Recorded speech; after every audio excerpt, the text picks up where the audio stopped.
Hi friends, welcome to my YouTube channel. ഞാനിന്ന് എടുക്കുന്നത് golden rule അല്ലെങ്കിൽ ബാരൻ പാർക്സ് റൂൾ എന്ന് പറഞ്ഞൊരു ഇൻ്റർപ്രിട്ടേഷനിൽ വരുന്നൊരു ഇമ്പോർട്ടൻ്റ് ആയിട്ടുള്ളൊരു ഏരിയ ആണ്. കഴിഞ്ഞ ക്ലാസ്സിൽ litre rule of interpretation discuss ചെയ്തായിരുന്നു. കാണാത്തവർ അതുപോയി കാണുക. അപ്പോൾ ഇന്ന് നമ്മൾ പറയുന്നത് ഗോൾഡൻ റൂൾ ഓഫ് ഇൻ്റർപ്രിട്ടേഷൻ ആണ്.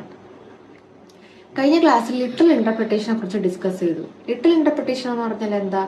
വേർഡിന്റെ മീനിങ് തന്നെ ലിറ്ററൽ ആ വേർഡിന്റെ മീനിങ് അല്ലെങ്കിൽ ഓർഡിനറി മീനിങ് തന്നെ എടുക്കണം ഇന്റർപ്രറ്റ് ചെയ്യുമ്പോൾ എന്ന് നമ്മൾ ഓൾറെഡി പറഞ്ഞിരുന്നു.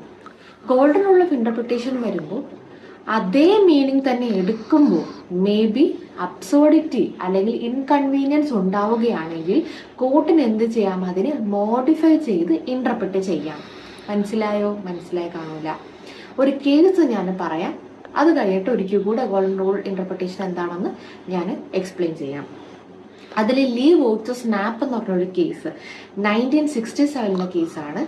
ആ കേസിൽ പറഞ്ഞിരിക്കുന്നത് MV ആക്ട് പ്രകാരം പറഞ്ഞിരിക്കുന്നത് ഒരു ആക്സിഡന്റ് പറ്റിക്കഴിഞ്ഞാൽ ഡ്രൈവർ വണ്ടി നിർത്തുക എന്നുള്ളതാണ് പറഞ്ഞിരിക്കുന്നത്. അപ്പൊ ഈ കേസിലെ ഫാക്ട് വന്നിട്ട് ഒരു ആക്സിഡന്റ് പറ്റി, ഡ്രൈവർ വണ്ടി നിർത്തി എടുത്തു കൊണ്ടുപോയി. അപ്പൊ കോടതി ലിറ്ററൽ റൂൾ അപ്ലൈ ചെയ്തിട്ട് പറഞ്ഞു driver is not liable because driver എന്ത് ചെയ്തു? അതേ സ്റ്റാറ്റ്യൂട്ടിൽ പറഞ്ഞ കാര്യം തന്നെ ചെയ്തിരിക്കുന്നു, വണ്ടി നിർത്തി പോയി. പക്ഷെ കോടതി ഈ കേസിൽ ഗോൾഡൻ റൂളാണ് അപ്ലൈ ചെയ്തിരിക്കുന്നത്. എന്നിട്ട് പറഞ്ഞു അങ്ങനെ ലിറ്ററൽ റൂൾ അപ്ലൈ ചെയ്ത് കഴിഞ്ഞാൽ അവിടെ ഒരു അബ്സോർഡിറ്റി ഉണ്ടാവാനായിട്ട് സാധ്യതയുണ്ട്. അതുകൊണ്ട് അതിനെ കോടതി എന്ത് ചെയ്തു? മോഡിഫൈ ചെയ്ത് ഇന്റർപ്രറ്റ് ചെയ്തിട്ട് പറഞ്ഞു വണ്ടി നിർത്തുക എന്ന് ഉദ്ദേശിക്കുന്നത് വണ്ടി നിർത്തി വേണ്ടപ്പെട്ട അധികാരികളെ ഇൻഫോം ചെയ്ത് ഈ പറഞ്ഞ ആക്സിഡന്റ് പറ്റിയ ആൾക്ക് അതിനായിട്ടുള്ള കാര്യങ്ങൾ ചെയ്തു കൊടുത്തതിന് ശേഷം മാത്രമേ ആ സ്ഥലം വിട്ട് ഡ്രൈവർക്ക് പോകാൻ പാടുള്ളൂ എന്നുള്ള രീതിയിൽ കോടതി എന്ത് ചെയ്തു? ഇതിനെ ഇന്റർപ്രറ്റ് ചെയ്തു. മനസ്സിലായോ? അപ്പൊ ഗോൾഡൻ റൂൾ എന്ന് പറഞ്ഞാൽ എന്താ?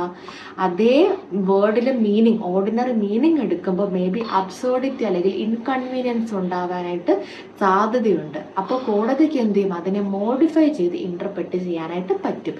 അതിനെയാണ് ഗോൾഡൻ റൂൾ ഓഫ് ഇന്റർപ്രിട്ടേഷൻ എന്ന് പറഞ്ഞിരിക്കുന്നത്. അപ്പൊ അത് ഈ പറയുന്ന കേസിൽ ലീ വോച്ച് സ്നാപ്പ് എന്ന് പറഞ്ഞ കേസിൽ വളരെ വ്യക്തമായിട്ട് കോടതി ഗോൾഡൻ റൂൾ എന്താണെന്ന് വ്യക്തമായിട്ട് ഇന്റർപ്രറ്റ് ചെയ്തിരിക്കുന്നു. അപ്പോൾ എന്തെങ്കിലും സംശയം ഉണ്ടെങ്കിൽ തീർച്ചയായിട്ടും നിങ്ങൾ കമന്റ് ബോക്സിൽ നിങ്ങളുടെ സംശയങ്ങൾ ഇടുക. അത് ഞാൻ നെക്സ്റ്റ് വീഡിയോയിൽ അത് ക്ലാസ് ആയിട്ട് എടുത്ത് തരുന്നതായിരിക്കും. അപ്പോൾ നെക്സ്റ്റ് വീഡിയോ മിസ്ചീഫ് റൂളാണ്. അപ്പോൾ ഇത് കണ്ടതിന് ശേഷം മിസ്ചീഫ് റൂള് ക്ലാസ് ഒന്ന് കേൾക്കുക. താങ്ക്